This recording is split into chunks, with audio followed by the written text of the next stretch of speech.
Le dernier quart d'heure de Smart Bourse chaque soir, c'est le quart d'heure thématique et nous parlons de gestion thématique. Ce soir, nous allons décrypter un thème de marché comme nous le faisons chaque mois avec l'équipe de Galilée Asset Management. Son président, Ronnie Michali, est à mes côtés. Bonsoir Ronnie. Bonsoir Grégoire. On va décrypter avec vous le thème de la finance du futur. Ça fait partie des 25 grandes thématiques que vous analysez avec les outils propriétaires de Galilée Asset Management. Enfin, juste un mot pour dire que tout ce travail d'analyse conduit aussi la société de gestion Galilée Asset Management à construire des indices, en l'occurrence, c'est ça, des indices thématiques. Vous avez construit le début de votre gamme d'indices thématiques. Absolument, vous savez bien Grégoire, on suit 25 thématiques, c'est le fameux codex dont on parle chaque mois dans cette émission. Et puis, au fil du temps, on s'est dit qu'il fallait qu'on crée des indices pour pouvoir étudier nos thématiques de manière quantitative. Et on a créé d'abord des indicateurs en interne, mais ces indicateurs, ils ne peuvent pas être utilisés pour structurer des produits, marchés, par exemple. Voilà. Et donc, on a finalement commencé, avec 4 thématiques, à créer notre gamme d'indices, en partenariat, bien sûr, avec Solactive. Il nous fallait un provider d'indices. Et les 4 thématiques en question, c'est l'exploration spatiale, l'IA et la robotique, le cycle de l'eau, thématique water, on peut dire, et puis le luxe et le lifestyle. Des thématiques qu'on a déjà d'ailleurs décryptées, je crois, avec vous dans cette émission. Absolument. Parlons donc cette fois de la finance du futur. Qu'est-ce qui caractérise d'ailleurs, qu'est-ce qui définit la finance du futur, Ronnie ? Alors, la finance du futur, en fait, c'est tous les acteurs qui vont utiliser la technologie pour développer leur activité financière. Et donc, en fait, dans cette thématique, on retrouve pas mal d'acteurs. C'est une thématique assez vaste. Alors, on retrouve des banques traditionnelles qui innovent, qui investissent beaucoup de leur chiffre d'affaires dans l'innovation digitale. On retrouve des néobanques. On peut citer, par exemple, Swissquote. Bien sûr. On retrouve des réseaux de paiement, donc Visa, Mastercard. On retrouve des entreprises de services de paiement, par exemple Adyen ou PayPal. On retrouve des fintech et des insurtech qui proposent des solutions innovantes. Je ne sais pas si vous connaissez Klarna, par exemple. Oui, bien sûr. On a beaucoup parlé de Klarna, qui fut à un moment la fintech la plus valorisée au monde. Il y a eu un petit parcours ensuite un peu plus compliqué, mais oui. Absolument. Voilà. Je me fais souvent charrier par l'équipe de gestion parce que je l'avais dans mes... Oui, mais c'est un exemple quand même de cet écosystème de la finance du futur. Exactement, voilà. Et puis, on a aussi les big tech. Alors, une partie des big tech, avec Apple Pay, Google Pay par exemple. Et enfin, les sociétés qui sont directement liées à la blockchain, Coinbase, Block. Donc vous voyez, une thématique quand même très vaste. Très large. C'est pas sectoriel. C'est pas que des banques traditionnelles comme vous dites. Pour le coup, ça embrasse une vraie thématique large et profonde, et portée par des méga tendances. Et donc, du coup, comment est-ce qu'on valide effectivement cette thématique ? C'est toujours le premier aspect du codex, en tout cas de la grille d'analyse que vous avez développée chez Galilée, Ronnie. Exactement, pour que ce soit vraiment une thématique d'investissement et qu'on examine bien sûr ses perspectives économiques, mais aussi son potentiel boursier, il faut qu'elle soit structurelle, internationale et transversale. Donc, structurelle, elle est portée par des méga tendances, plusieurs, mais notamment, bien sûr, la digitalisation de l'économie, l'émergence des classes moyennes et la croissance de la population mondiale. Ça fait plus de clients pour les sociétés de cette thématique, évidemment.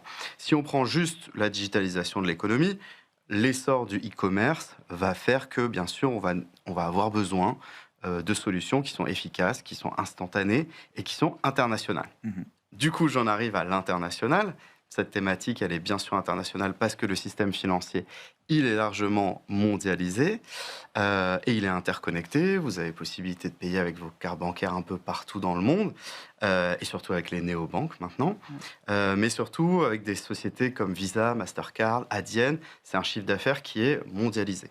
Donc ça, vraiment, c'est une des caractéristiques, c'est vraiment l'une des thématiques les plus internationales. Et la blockchain, en fait, ça pousse cette logique encore plus loin. Puisqu'on va permettre finalement d'effectuer des transactions de manière sécurisée, à n'importe quel moment, depuis n'importe où, vers n'importe qui. Et donc ça, c'est vraiment la caractéristique internationale. Et enfin, transversale. Alors, c'est pas forcément la thématique où on trouve le plus de secteurs qui sont concernés. Il y a bien sûr le secteur bancaire, il y a le secteur de la tech et le secteur des services à la consommation, avec par exemple Google Pay, Tencent avec WeChat, etc. qu'est-ce qu'on peut dire du potentiel et de la manière dont on met un prix sur cette thématique aujourd'hui en bourse, la manière dont le marché met un prix sur cette thématique en bourse, Ronnie?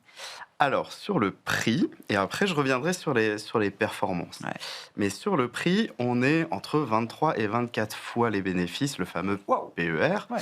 Et donc, en fait, c'est une thématique plutôt grosse quand on regarde, mais pas tant que ça. On était beaucoup plus cher en 2020-2021. On était aux alentours de 33 fois. Donc, finalement, malgré des très bonnes performances, je vais y venir tout de suite, et ben finalement, cette thématique se paye moins cher qu'avant. Ouais. Au niveau des performances, sur les 7 dernières années, elle a surperformé le MSCI World 5 fois. Ouais. C'est un record. En 2021, on a plus 19%. 2025, on a plus 19%. 2024, plus 36%. C'est la deuxième thématique de toutes les 25 qu'on regarde. 2023, plus 42%. C'est la quatrième thématique de toutes celles qu'on a regardées cette année-là. Et l'année difficile, évidemment, c'est 2022, moins 38%, la hausse des taux. Et donc la hausse des taux qui pénalise bien sûr les valeurs tech, mais qui pénalise aussi les banques. Sachant qu'on sortait de la période Covid où on pensait qu'on n'irait plus jamais dans un magasin, que tous les paiements se feraient en e-commerce, en paiement dématérialisé, etc. etc. Absolument. Voilà. Bon, quand je dis que ça pénalise les banques, évidemment, la hausse des taux a été bonne pour le business model des banques. Mais en tout cas, les banques... Mais il y a la partie tech dans cette thématique qu'il ne faut pas négliger. En fait, les banques ayant un bêta supérieur au marché, le marché baissant cette année-là, c'était, en tout cas au départ de 2022, c'était un petit peu compliqué. Ouais.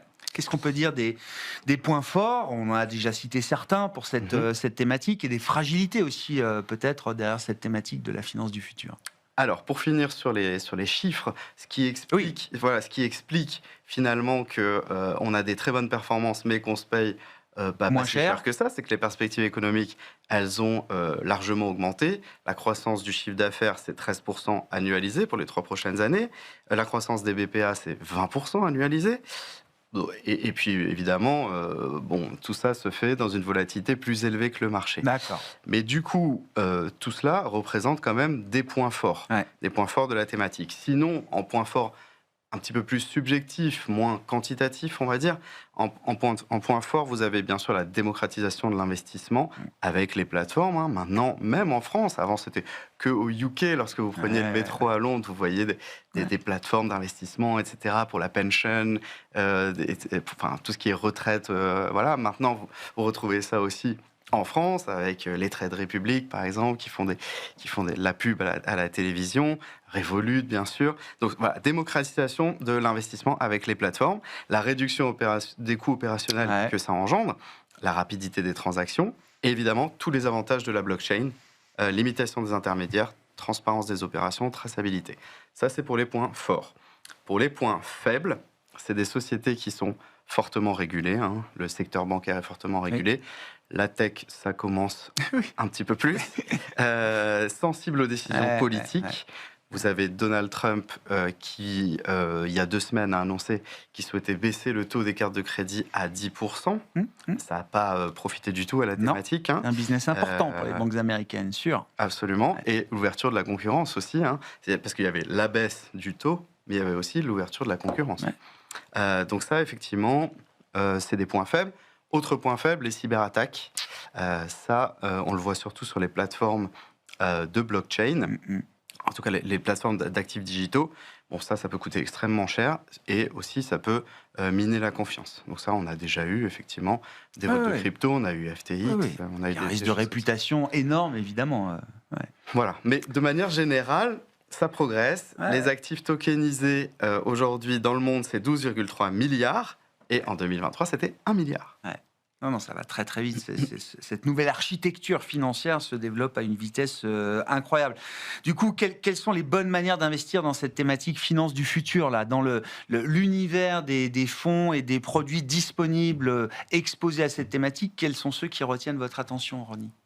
Alors, vous pouvez investir en actions, bien sûr, mais sinon en fonds et en ETF. Alors les actions, on en a cité quelques-unes.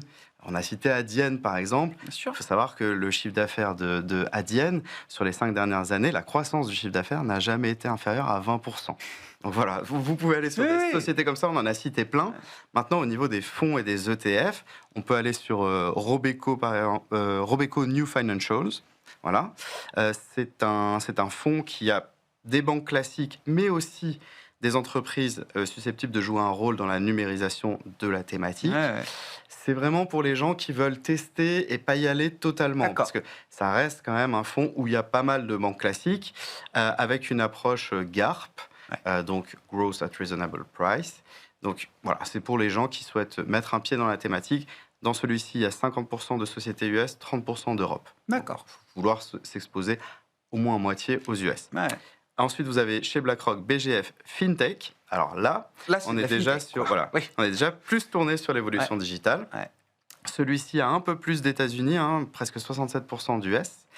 Et c'est principalement des large et des mid-cap de la thématique dont on a parlé, mais un peu moins tourné vers les banques, beaucoup moins d'ailleurs tourné vers les banques traditionnelles. Et enfin, en tracker, il en faut pour tous les goûts. Potentiellement, on a Xtracker FinTech Innovation, donc lui aussi il a plus de 65% sur les US, et lui finalement c'est une bonne répartition des acteurs de la thématique. On va retrouver des FinTech, des InsurTech, on va retrouver des Big Tech, on va retrouver de la blockchain. Donc voilà, c'est vraiment un tracker sur un indice qui représente bien la thématique. Plutôt bien diversifié. Merci beaucoup Ronny, on se retrouve dans un mois pour décrypter avec vous une nouvelle thématique d'investissement à travers les outils d'analyse de Galilée Asset Management. Ronny Michali, le président de Galilée AM, était avec nous, l'invité de ce dernier quart d'heure de Smart Bourse.